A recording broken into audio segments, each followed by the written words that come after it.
ஸ்ரீமடம் உலகின் ஒரே விஸ்வரூப விஷ்ணு மாயா சாத்தன் மடம். ஜோதிட உலகின் சூப்பர் ஸ்டார் பிரம்மஸ்ரீ ராம்ஜி சுவாமிகள் அழைக்கிறார். ஸ்ரீமடம் வாங்க, சந்தோஷமா போங்க.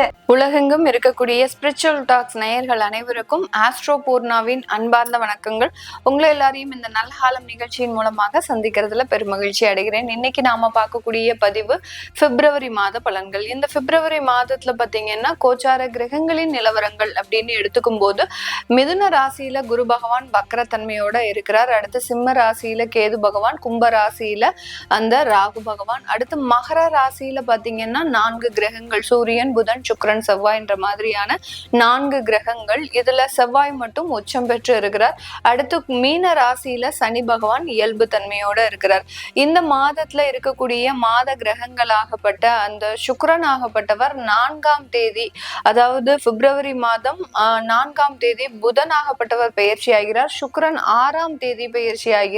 13ஆம் தேதி சூரியன் கும்பராசிக்கு பயிற்சி ஆகிறார். அடுத்து பாத்தீங்கன்னா 23ஆம் தேதி உச்சம் பெற்ற செவ்வாய் அந்த கும்ப ராசிக்கு பயிற்சி ஆகிறார். இந்த கும்ப ராசியில இந்த மாத கிரகங்கள் 4ம் சேர்ந்து ராகுவோட இந்த மாதத்துல பயணிக்க போகுது. அப்படி இருக்கும்போது என்னென்ன மாற்றங்கள் ஒவ்வொரு ராசி என்பவர்களுக்கும் வரப்போகுது, இந்த மாதத்துல இருக்கக்கூடிய பலன்களை பற்றி இந்த பதிவுல நம்ம டீட்டெயிலா பார்க்க போறோம். இந்த சேனல்ல முதன்முறையா பாக்குறீங்க அப்படின்னா சப்ஸ்கிரைப் பண்ணிக்கோங்க, பெல் பட்டன்ல ஆல் ஆப்ஷன் சூஸ் பண்ணிக்கோங்க.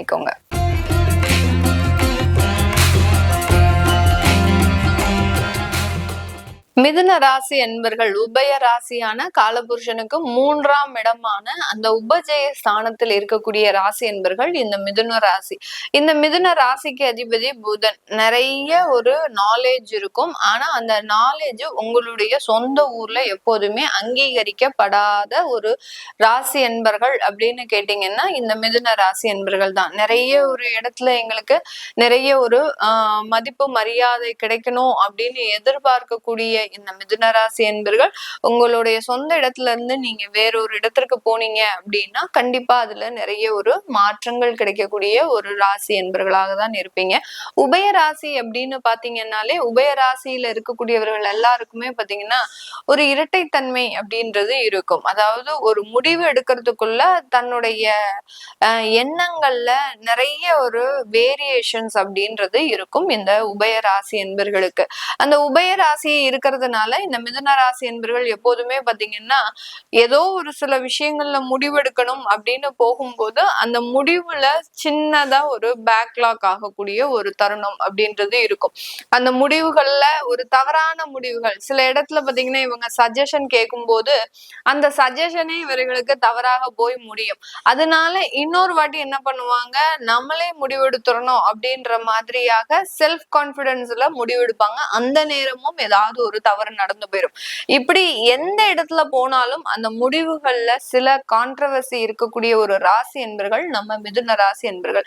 அப்போ நாங்க எடுக்கக்கூடிய முடிவுகள் எல்லாமே தவறா இருக்கு அப்படின்னா எங்களால எதுவுமே செய்ய முடியாது. நாங்க என்னதான் செய்ய முடியும் அப்படின்னு கேட்டீங்கன்னா அதுக்காக தான் முதல்ல சொன்ன காலபுருஷனுக்கு 3ஆம் இடமான அந்த உபஜய ஸ்தானத்துல இருக்கக்கூடிய ராசி மிதுன ராசி. அதனால உங்களுடைய சொந்த ஊர்ல நீங்க என்னதான் பாசிட்டிவா முடிவெடுத்தாலும் அங்க ஒரு அங்கீகாரம் அப்படின்றது கண்டிப்பா கிடைக்காது. இதே இது மிதுன ராசி என்பர்கள் நிறைய பேர் பாத்தீங்கன்னா ஃபாரினை நோக்கி டிராவல் பண்ணியிருப்பாங்க.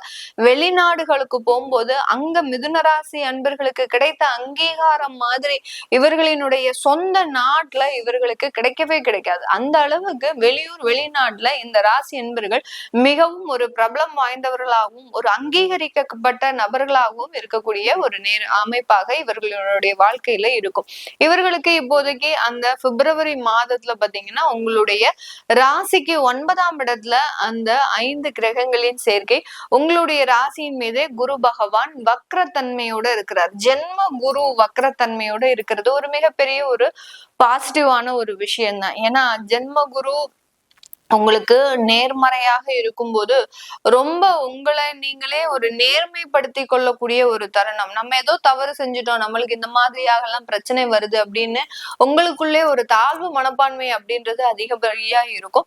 இதே இது குரு வக்ரமாக இருக்கிறார் அப்படின்னா எல்லார்கிட்டையுமே எதிர்த்து போராடக்கூடிய ஒரு தன்மை அப்படின்றது இவர்களை அறியாமலேயே வரக்கூடிய ஒரு தருணமாக இருக்கும். அதனால அந்த வக்ர குருவாக செயல்படும் போது அந்த ஜென்ம குருவுல இருக்கக்கூடிய பாதிப்புகளை இந்த இந்த வக்ர குரு கொடுக்க மாட்டார். அதனால நிறைய பண இழப்புகள் கடந்த காலத்துல இருந்திருக்கு. 6 மாதத்திற்கு முன்னாடி இருந்திருக்கு, 8 மாதத்திற்கு முன்னாடி இருந்திருக்கு அப்படின்னா இந்த காலகட்டம் அதிலிருந்து எல்லாம் வெளியில வரக்கூடிய ஒரு தருணமாக இருக்கும். இந்த மிதுன ராசி என்பர்களுக்கு இந்த காலகட்டத்துல அந்த இழந்த வருமானத்தை மீட்டெடுக்கக்கூடிய ஒரு தருணம். சில பேருக்கு அந்த 9ஆம் இடத்துல 5 கிரகங்களின் சேர்க்கை ராகுவோடு சேர்ந்து இருக்கிறதுனால திடீர் யோகங்களும் வரக்கூடிய வாய்ப்புகள் இந்த மிதுனராசி என்பர்களுக்கு இந்த பிப்ரவரி மாதம் கிடைக்க போகுது. அடுத்து 10ஆம் இடத்துல சனி பகவான் இயல்பு தன்மையோட இருக்கிறார். அந்த 10ஆம் இடம்ன்றது ஜீவனஸ்தானம். அடுத்து பாத்தீங்கன்னா உங்களுடைய அந்த கர்மஸ்தானம். அந்த கர்மஸ்தானத்துல அந்த கர்மஸ்தானாதிபதியே இருக்கிறதுனால கண்டிப்பாக இந்த இடத்துல வேலை சம்பந்தப்பட்ட நிறைய முன்னேற்றங்கள் உங்களுக்கு கிடைக்கிறதுக்கு உண்டான தருணம். பாக்கியஸ்தானத்துல 5 கிரகங்களின் சேர்க்கை, 10ஆம் இடத்துல கர்மஸ்தானாதிபதி இருக்கிறாரு. இதனுடைய அமைப்புகள் மிகப்பெரிய ஒரு உச்சத்தையும் மிகப்பெரிய ஒரு மாற்றத்தையும் உங்களுடைய வேலை ரீதியாக கொடுக்கறதுக்கு உண்டான ஒரு நேரமாக இருக்கும்.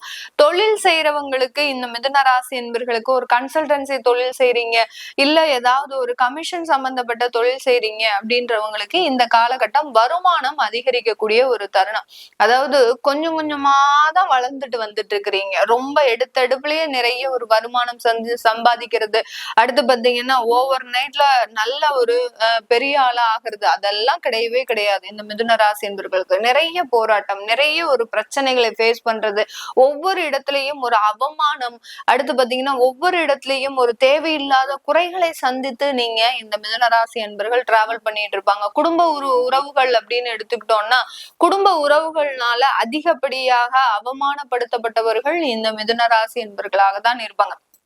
குடும்ப உறுப்பினர்கள் எல்லாருமே இந்த மிதுன ராசி என்பர்களை ஒரு ஏளனமாக பேசக்கூடிய, ஒரு மதிப்பே கொடுக்க மாட்டாங்க. இவர்கள் ஏதாவது ஒரு இடத்துக்கு வர்றாங்க அப்படின்னா அவர்களை மதித்து கூட இவர்களை பார்த்து ஒரு யாருமே சிரிக்க மாட்டாங்க. அந்த அளவுக்கு மிகவும் படக்கூடிய ஒரு நபர்களாக தான் இந்த மிதுன ராசி என்பர்கள் இருப்பாங்க. அது மாதிரிதான் இவர்களுடைய வளர்ச்சி ஸ்டெப் பை ஸ்டெப்பா தான் இருக்குமே ஒழிய ஓவரால் பீரியட்ல அப்படியே உயர்ந்து போகிறதுக்கு உண்டான ஒரு அமைப்பு அப்படின்றது கண்டிப்பாக இருக்காது. இந்த சனி பகவான் 10ஆம் இடத்துல வலுத்தன்மை பெறதுனால இந்த பிப்ரவரி மாதத்துல உங்களுக்கு அந்த தொழில் ரீதியான முன்னேற்றங்களும் வேலை ரீதியான முன்னேற்றங்களும் ஒவ்வொரு மைல்கல்லாக நீங்க தாண்டி வரக்கூடிய ஒரு தருணம். நீங்க ஒரு டார்கெட் வச்சிருப்பீங்க, அந்த டார்கெட்டை மெதுவா தான் தாண்டி வரக்கூடிய ஒரு தருணம். அந்த டார்கெட்டை முடித்து அடுத்த மைல்கல்லை நோக்கி பயணிக்கக்கூடிய ஒரு தருணம். அது மாத்திரம் இருந்துட்டாலே எங்களுக்கு ரொம்ப நிம்மதியா இருக்கும் மேடம்.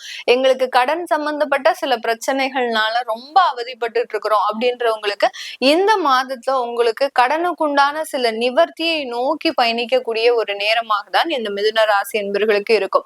ஒரு 50 லட்சம் ரூபாய் கடன் இருக்கு அப்படின்னா கண்டிப்பா அதுல ஒரு 30 லட்சத்தை நீங்க கண்டிப்பாக அடைக்கக்கூடிய ஒரு தருணமாக இருக்கும். ஏதோ ஒரு பர்சனல் லோன் போட்டு நீங்க அதை சமாளிக்கிறது, இல்ல பழைய வீடு இருந்ததுன்னா அந்த பழைய வீட்டை நீங்க வித்து அதற்குண்டான கடனை அடைக்கிறது, இல்ல உங்களுக்கு பூர்வீக சொத்துக்கள்னால சில நல்ல ஒரு மாற்றங்கள், அதன் மூலமாக சில வருமானங்கள் வர்றது, இந்த மாதிரி ஆகலாம். ஏதோ ஒரு ரூபத்துல உங்களுக்கு இந்த மாதத்துல பண வருமானம் அப்படின்றது அதன் மூலமாக அந்த கடன்களை கொஞ்சம் கொஞ்சமாக நிவர்த்தி செய்யக்கூடிய ஒரு தருணம் அப்படின்றது இந்த மிதுன ராசி என்பர்களுக்கு முழுமையாக கிடைக்கக்கூடிய ஒரு அமைப்பு அப்படின்றது இந்த பிப்ரவரி மாதம் இருக்க போது. இந்த காலகட்டத்துல பெண்கள் பாத்தீங்கன்னா உங்களுடைய கணவர் சார்ந்த விஷயத்துல கொஞ்சம் கவனமாக இருக்கணும். அவர்கள் மீது ஏதாவது ஒரு சின்னதா ஒரு பிளாக் மார்க் வச்சுக்கிறது, நீங்க மனசுக்குள்ள வச்சுக்கிறது, அவங்க மீது ஏதாவது ஒரு சில குறைகளை நீங்க திணிப்பது, இந்த மாதிரியாகலாம் இருக்கக்கூடாது. இருந்தது அப்படின்னா 3வது நபர்களின் தலையீடு அப்படின்றது நீங்க ஈஸியா என்ட்ரி கொடுக்குறீங்க அப்படின்றது அர்த்தம். அந்த அளவுக்கு உங்களுடைய கணவர் மனைவி சம்பந்தப்பட்ட விஷயங்களை நீங்க யார்கிட்டையும் ஷேர் பண்ணக்கூடாது. ஷேர் பண்ணுனீங்க அப்படின்னா அதனால சில பிரச்சனைகள் வரக்கூடிய ஒரு நேரமாக தான் இந்த பிப்ரவரி மாதம் இருக்கும். அதனால அதுல ரொம்ப கேர்ஃபுல்லா இருக்கணும். அடுத்து பாத்தீங்கன்னா உங்களுடைய வேலையில உங்களுடைய தொழில்ல பெண்களுக்கு நிறைய ஒரு வருமானங்கள் வரக்கூடிய ஒரு தருணமாக இருக்கும். தொழில் இது வரைக்கும் உங்களுக்கு ஒரு நிரந்தர தன்மையாக இல்லாத பட்சத்துல ஒரு ஆர்டர்ஸ் வர மாட்டேங்குது, ஒரு தொழில்ல ஒரு பெரிய ஒரு மூவ்மெண்ட் இல்லை அப்படின்றவங்களுக்கு இந்த மாதத்துல இருந்து அதற்குண்டான சில முயற்சிகள்னால ஒரு நல்ல நல்ல ஒரு வளர்ச்சி அப்படின்றது இந்த மிதுன ராசி பெண்களுக்கு இருக்கக்கூடிய ஒரு நேரமாக இருக்கும். இதெல்லாமே நம்ம கோச்சார நிலவரப்படி பலன்களை கணிச்சு சொல்லியிருக்கிறோம். உங்களுடைய சுய ஜாதக திசாபுத்தி பலன்கள் நிறைய பேருக்கு பாத்தீங்கன்னா அவர்களினுடைய திருமணம் சார்ந்த நிறைய பிரச்சனைகள் இருக்கு. அதை பத்திலாம் நீங்க முழுமையாக தெரிஞ்சுக்க விருப்பப்படுறவங்க கீழே இருக்கிற நம்பருக்கு வாட்ஸ்அப்ல அப்பாயின்மெண்ட் வாங்கிக்கிட்டு நீங்க கன்சல்ட் பண்ணிக்கலாம். உங்களுடைய குழந்தைகளுக்கு ஜாதகம் எழுதணும், நியூமராலஜி படி பெயர் வைக்கணும்னு நினைக்கிறவங்களும் கீழே இருக்கிற நம்பருக்கு வாட்ஸ்அப்ல நீங்க மெசேஜ் அனுப்புங்க. அதற்குண்டான தகவல்கள் தெரிய வரும். உங்களிடமிருந்து விடைபெறுவது உங்கள் ஆஸ்ட்ரோ பூர்ணா. நன்றி, வணக்கம்.